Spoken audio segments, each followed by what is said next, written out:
Hello students, कैसे हो आप सब। होप सो अच्छे होंगे। जैसे कि हमारा पहला लेक्चर आपने देखा origin and development of cooperative movements पे। तो उसमें हमने क्या देखा कि जो कोऑपरेटिव मूवमेंट्स जो स्टार्ट हुई थी वो यूरोपियन कंट्रीज से हुई थी, यूरोप से हुई थी।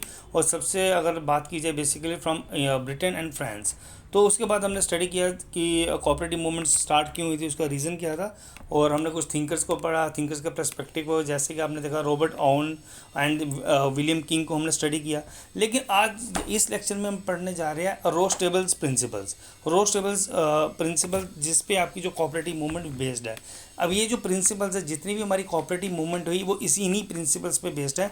तो हम इस लेक्चर में अंडरस्टैंड करेंगे कि रोज टेबल प्रिंसिपल्स थे क्या, कहाँ से स्टार्ट हुए, कहाँ आए। ठीक है, तो let's start without wasting time.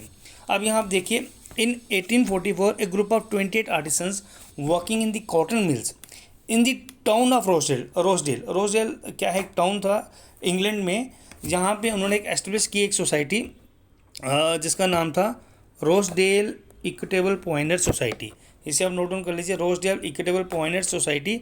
और बेसिकली ये सोसाइटी किन की थी, वीवर्स की। एक्चुअली वहाँ के जो वीवर्स थे वो वर्स्ट कंडीशन थी उनकी, लो वेजेस पे की जा रही थी, फूड अच्छा नहीं मिल रहा था, जो फूड था वो अच्छा मीन्स एक क्वालिटी गुड नहीं मिल रहा था उनको, और जो भी चीज़ें मिल रही थी वो एक महंगी मिल रही थी।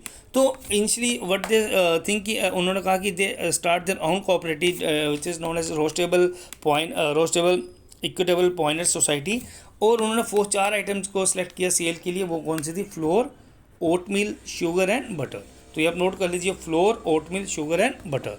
तो जो सोसाइटी के पॉइंटर्स थे, they decided that it was time shoppers were treated with honesty, openness and respect, and that they should be able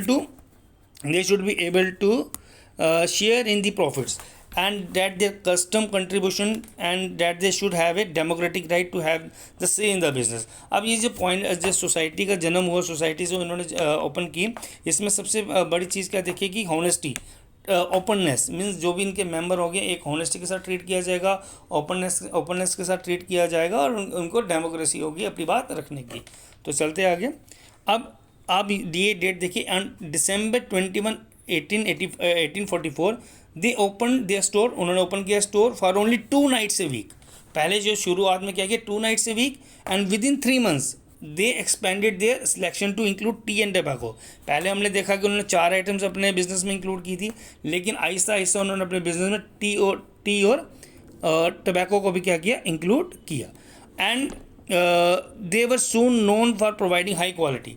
अब ये सोसाइटी थी लोगों में मीन्स इसकी पहचान बन गई कि ये ऐसे सोसाइटी कोऑपरेटिव जो एक हाई क्वालिटी और अडल्टरेटेड गुड्स अपने मेंबर्स को, कंज्यूमर्स को प्रोवाइड कर रही है। तो ये जो रोस्टेबल प्रिंसिपल से ओरिजिनली जो प्रिंसिपल्स वो क्या था हम देख लेते हैं। पहला था democratic control, 1 member 1 vote।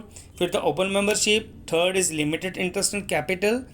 Fourth is distribution of surplus in proportion to a member's contribution to the society. Fifth one is cash trading.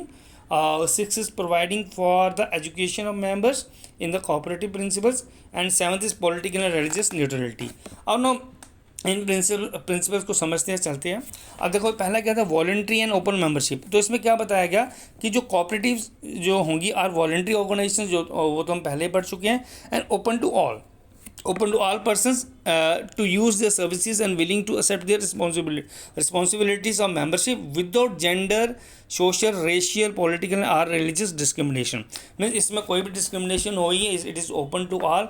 जो इस सोसाइटी का मेंबर बनना चाहता है वो बन सकता है, ऐसा कुछ नहीं है कि कुछ restricted to some specific members. ठीक है। सेकंड, ये रोजल प्रिंसिपल से डेमोक्रेटिक मेंबर कंट्रोल। इसमें क्या था, वन मैन वन वोट। मतलब कि कहने का कि चाहे इस सोसाइटी में किसी मेंबर का ज़्यादा स्टेक हो, जब कम स्टेक हो, ना कोई ना, तो ऐसा कुछ नहीं था कि किसी का ज़्यादा स्टेक है तो उसको वोटिंग राइट्स ज़्यादा मिल जाएंगी और दूसरे को नहीं मिलेगी।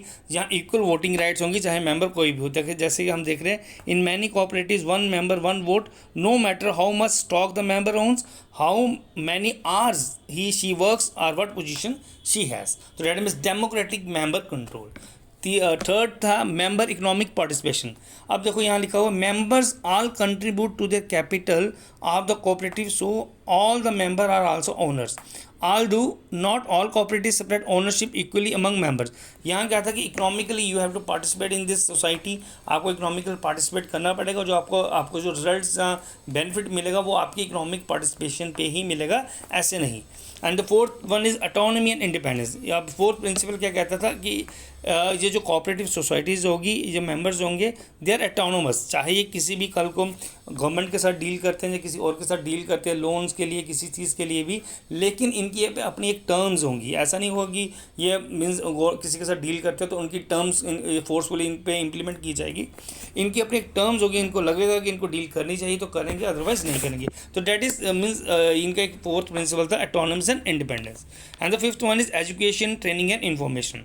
अब इनका था कि जो भी इनके मेंबर्स होंगे इनको एक स्पेसिफिक एजुकेशन दी जाएगी, ट्रेनिंग दी जाएगी, ट्रेनिंग रिलेटेड टू बिजनेस दी जाएगी, सो डैट जो बिजनेस है इनका कोऑपरेटिव सोसाइटीज़ है वो आगे बढ़े, आगे और मीन्स इन लोगों को इनका प्रॉफिट रिटर्न अच्छा मिल जाए। एंड मैनी कोऑपरेटिव्स एंड आप यहाँ पढ़ सकते हो कि this means on going education for members, managers, board members and employees so that all may help develop the cooperative. And many cooperatives also educate their general public about the possibility of doing business cooperatively, क्योंकि इसका main मकसद क्या था, corporation.